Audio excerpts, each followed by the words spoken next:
Olá pessoal, estamos aqui para mais uma aula de geografia. Um forte abraço a todos vocês. Vamos lá, vamos que vamos, né? Fé, força e foco nos estudos, que a gente chega lá, a caminhada, né? A trajetória já está chegando ao final e a gente concluir mais um período da nossa etapa. Hoje nós iremos discutir a respeito de mapas temáticos do Brasil. Vamos entender essa situação e a questão dos mapas, né? Prosseguindo, e aí a gente tem uma imagem, uma figura. Espero que você esteja identificando, assim como eu estou identificando daqui, né? A figura de uma representação de um mapa. O mapa, pessoal, ele é bastante importante. Ele é um instrumento de utilização, de informação, de orientação que acompanha a humanidade desde os primórdios, dos princípios, né? da aventura do ser humano na Terra. Os mapas, eles são confeccionados bem antes da escrita.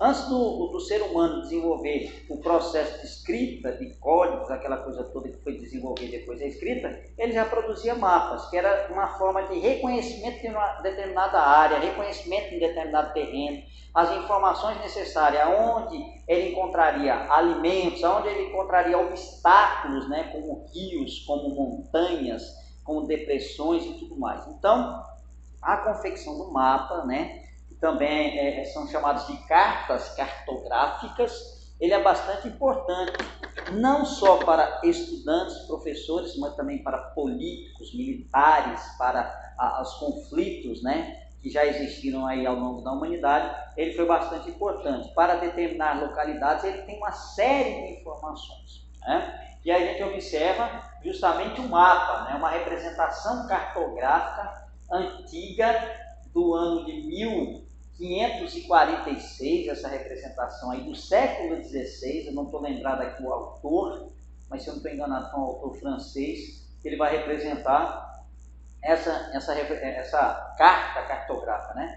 Você observa-se o seguinte, é uma representação aí do continente sul-americano, parte do continente sul-americano, né? Você observa que aqui é todo o contorno semelhante ao nosso continente, ao continente sul-americano. Não está representando apenas o território brasileiro, mas todo o continente sul-americano de uma forma geral e uma partezinha da América Central também, beleza?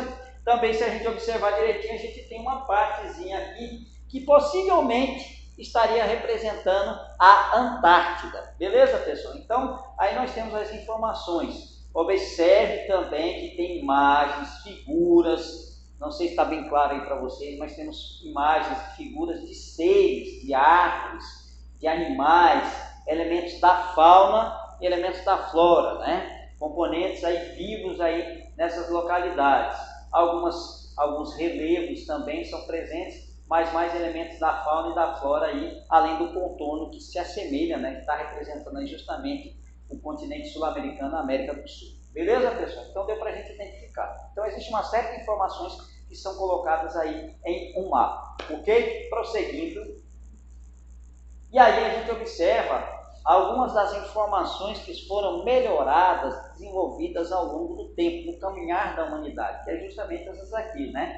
Que são chamadas de convenções cartográficas. Então sentaram-se e determinaram uma determinada linguagem. Vamos instituir, vamos estudar, vamos definir algumas linguagens aí para poder identificar os mapas, né? É como se fosse um alfabeto, vamos entender dessa forma, como se fosse um alfabeto dos mapas, para você poder fazer uma leitura melhor dos mapas, ok? E aí você tem alguns elementos, né? Pontos, esses pontos vão representar capitais, vão representar capitais estaduais, capitais de países também, vão representar cidades, né? Tem traços, linhas que podem representar o quê? Rodovias pavimentadas, rodovias sem pavimento, né? Ainda estradas de terra, né? Ferrovias e tudo mais. Ou seja, você tem uma série de informações que elas vão ajudar você a compreender a leitura, né? Compreender, entender e fazer uma melhor leitura de um mapa, ok? Linhas que podem também definir os limites estaduais, os limites internacionais, as milhas marítimas também, né? As informações econômicas, zonas econômicas também e assim por diante. Então você tem uma série de informações aí. Você tem escalas hierarquizadas, representando aqui alguma informação a nível de hierarquia, a nível de padrão de subida ou descida, assim por diante. Como, por exemplo, esse aí representando a altitude altitude, né? Que é aquela medida em relação ao nível do mar, onde as cores elas vão se alterando de acordo com o que vai se hierarquizando, subindo, né? Então você tem verde, que seria a altitude 0, de 100 a 200 você teria um verde mais claro, né? Você teria o quê? Um verde mais lodo, de 200 metros e assim por diante, até uma altura de 1.800 metros, aí caracterizado por uma cor mais avermelhada. Então você tem essas informações para você poder identificar determinadas informações, beleza? E mais outras que a gente pode observar quando você analisar o mapa. Ok? Então vamos lá. Pequeno conceitozinho ali, as pequenas informações para a gente exemplificar melhor isso aqui. Para que um mapa se comunique com o seu leitor, você tem que fazer uma leitura do mapa. Tanto é que ele é chamado de carta cartográfica também. O mapa pode ser definido ou chamado dessa forma. Então, para você fazer uma leitura, se comunicar melhor com o seu leitor, ele se utiliza de símbolos, signos. Isso aqui tudo são símbolos. São signos que vão identificar, vão facilitar, ajudar você na sua leitura do mapa, para representar a ocorrência e localização de objetos, ruas, rios e etc. E fenômenos como urbanização, desmatamento e etc. Então, todas essas informações, elas vão ser identificadas através desses símbolos, né? Urbanização, industrialização, comércio, ruas, avenidas e assim por diante. Beleza? Presentes no espaço geográfico. Isto se dá através da utilização de linhas, pontos, cores, anchuras e outros, né? Beleza, pessoal? Então são essas informações aqui que a gente citou, que são essas que vocês vão encontrar nos mapas, né? Serão as convenções cartográficas, né? Serão esses signos aí que vocês irão encontrar nos seus mapas quando vocês forem fazer as leituras. Ok, pessoal? Prosseguindo.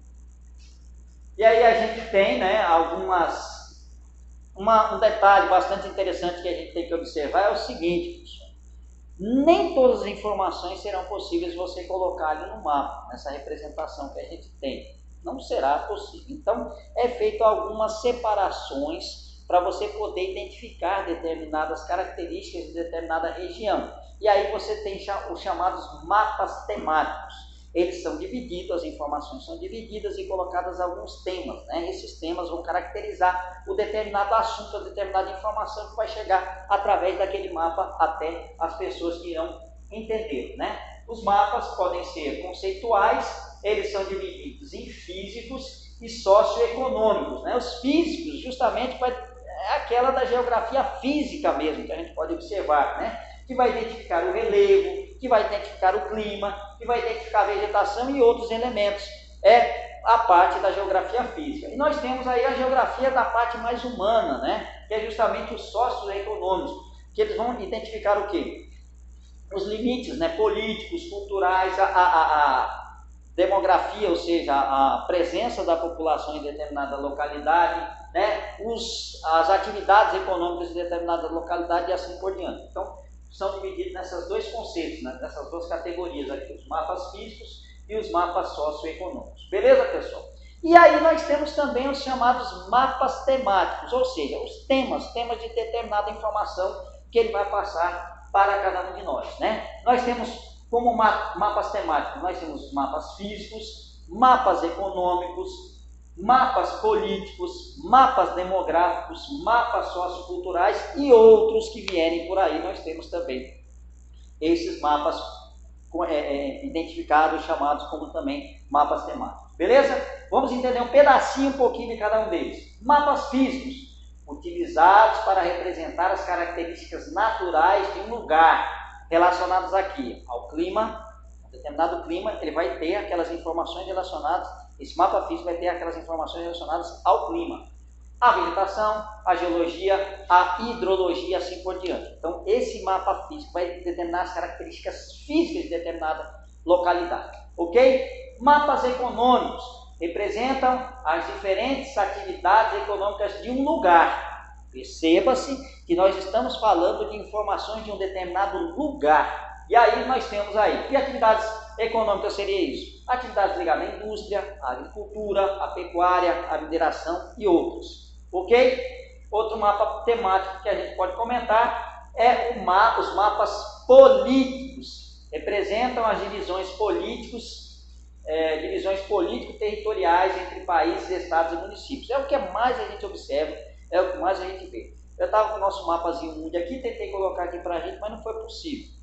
Mas se você pegar o mapa mundi, ou se você identificar o mapa do Brasil mesmo, você vai identificar as limitações, né? Aonde começa um determinado estado, onde termina um determinado estado, onde começa um determinado país, onde termina um determinado país. Então esses aí são chamados os mapas políticos, ok?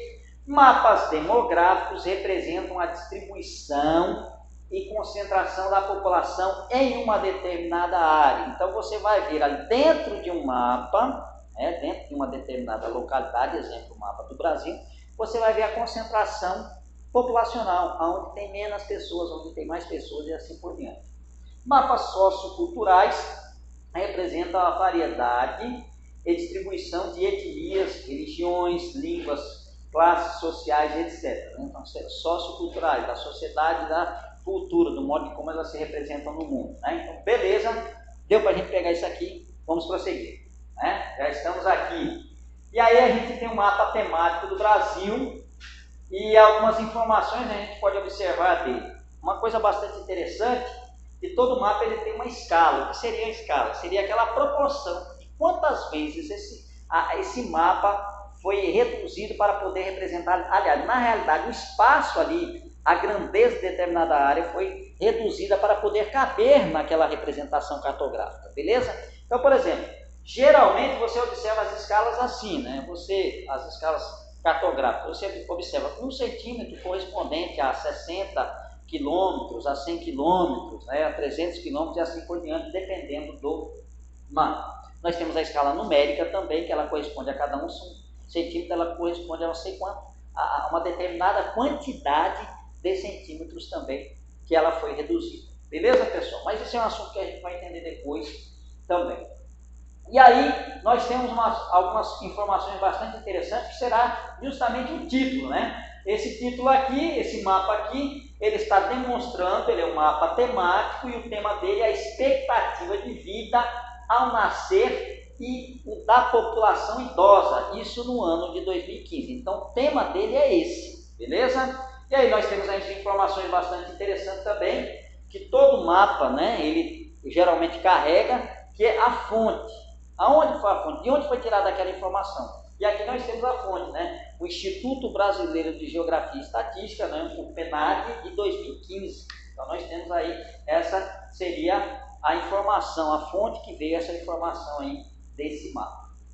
E aí a gente tem algumas características, né? Você observa que ele está representando quem? Ele está representando o território brasileiro. Os estados brasileiros também estão sendo representados aqui. Se você observar direitinho, você consegue observar, né, a representação aí nesse mapa do nosso estado, o estado de Pernambuco, e de outros estados também você pode observar, o estado de São Paulo, o estado do Rio Grande do Sul e assim por diante, né, o estado de Mato Grosso e assim por diante. Então dá para você identificar aí nesse mapa a representação dos estados. E aí você tem algumas caracterizações, né, em cores. Essas caracterizações em cores, ela vai determinar uma hierarquização, né? As expectativas de vida onde são maiores e onde são menores, né? É o que a gente observa aqui. Nessas áreas mais claras, a gente observa que a expectativa de vida é menor do que em relação às áreas que vão escurecendo mais. Então essas áreas aqui, elas já têm uma expectativa de vida maior do que essas áreas mais claras. E aí ela vai se hierarquizando, né? Aumentando essa expectativa de vida, né? Se você observar essas áreas mais esverdeadas, com um verde mais escuro, você observa que a tendência, a expectativa, a esperança do ser humano viver aí, ela é bem maior. Essa expectativa de vida do povo brasileiro, né? Das mulheres está em torno de 76 anos e alguns meses. No homem está em torno de 72 anos e alguns quebrados, né? O homem tem uma expectativa de vida bem menor do que a mulher. Beleza? No Brasil. E aí o que acontece? Aqui a gente observa que essa hierarquização ela vai aumentando cada vez mais. Né? População idosa também é observada nesse mapa. O que você vai observando? E aí, uma representação dela é uma figura, é uma imagem. Né? Essa imagem é representada por uma é uma imagenzinha de uma pessoa idosa. Né? Então você observa direitinho, fácil que não sair, você observe direitinho, que ela tem uma imagem de uma pessoa idosa, certo? Talvez esteja um pouquinho difícil você identificar aqui, mas aqui fica mais fácil para a gente, né? Você identifica que tem a imagem de uma pessoa idosa e que ao aumento do tamanho dessa figura, dessa imagem, ela vai também levando a entender as localidades onde a quantidade de idosos em determinada localidade ela é maior. Você observe que aqui nós temos bonequinhos desses idosos bem pequenininhos, certo? Ou seja, identificando que aí a população idosa ela é bem pequena.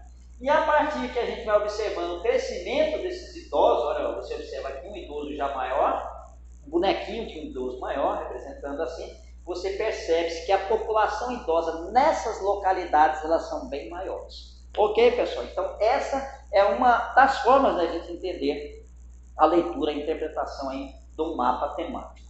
Ok? Ali nós temos as informações que vão reforçar aquilo que a gente comentou com vocês. Olha só, linhas, delimitações territoriais dos países e unidades da federação. É isso aqui. Essas linhas, elas estão delimitando as unidades territoriais, as federações, os estados.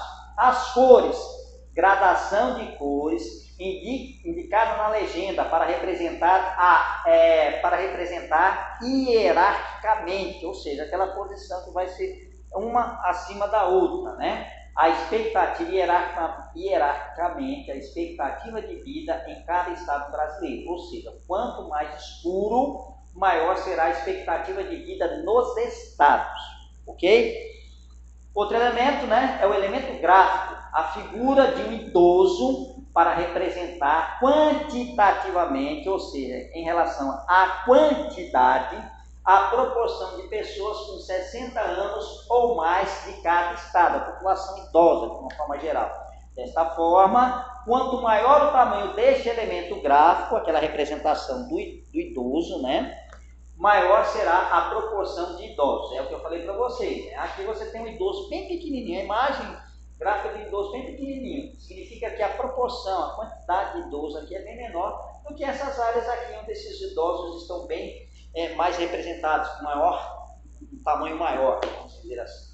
Beleza, pessoal? Deu para a gente pegar essa ideia, deu para a gente entender um pouquinho dessa ideia, vamos prosseguir.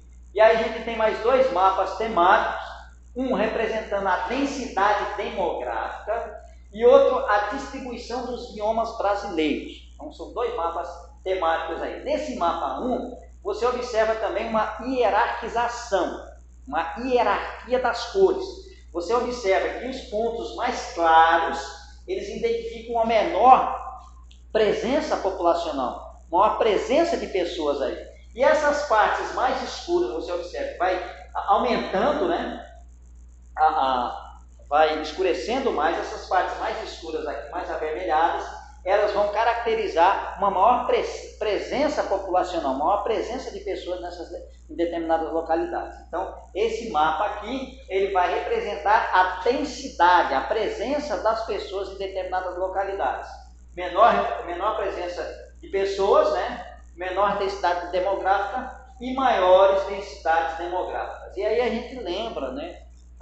O que vai caracterizar essa presença populacional aqui, justamente nas costas brasileiras, porque é justamente aqui que iniciou-se a colonização do Brasil. Beleza? Se a gente observar no segundo mapa a distribuição dos biomas brasileiros, né, você vai observar o seguinte, você observar que as cores elas já não têm o mesmo significado, essa hierarquização, mas sim ela vai delimitar, ela vai identificar, ela vai separar ali cada bioma brasileiro. Por exemplo, o bioma amazônico, ele está representado da cor verde, né? Isso não tem relação com nenhuma hierarquia, ele está apenas representando uma determinada localidade. O cerrado ele está representado com uma cor mais creme, né? Mais clara, né? A Mata Atlântica um verde bem clarinho, a Caatinga já é um verde mais lodo, assim por diante, o Pampa já é um pouco mais amarronzado, né? E o Pantanal já tem uma cor um pouquinho mais rosa, né? Então você observa aí, e o bioma marinho, você observa se aqui também está representado o bioma marinho, ok? Então as cores aí nesse mapa temático, eles não estão hierarquizadas como está nesse daqui, ele está apenas representando a divisão e a localização de cada bioma. Ok, pessoal? Prosseguindo, vamos lá. Outro mapa, só para a gente exemplificar, identificar e entender um pouquinho a respeito dessa questão de mapa temático. Aqui nós temos um mapa temático político, com as divisões políticas, né? Mapa político do Brasil, representando as regiões, estados e capitais. Então a gente observa tudo isso aí. Como aquele outro mapa que a gente observou dos biomas, as cores aqui também não são hierarquizadas, elas não determinam, não identificam uma hierarquia, mas sim uma colocação, uma posição, uma região, né? A cor verde, a região norte, a cor azulada, a cor azul, a região nordeste, a cor em rosa representando o centro-oeste, a cor avermelhada representando o sudeste e a cor amarelada puxando para o laranja, para o bege, representando aí o estado do Rio Grande do Sul. Assim, esse aqui é o mapa político. Dessa forma que ele está representando através de cores as regiões, através de linha também ele está representando as unidades federativas, né, os estados, beleza? E também através de nomes, de legendas, a gente observa o quê?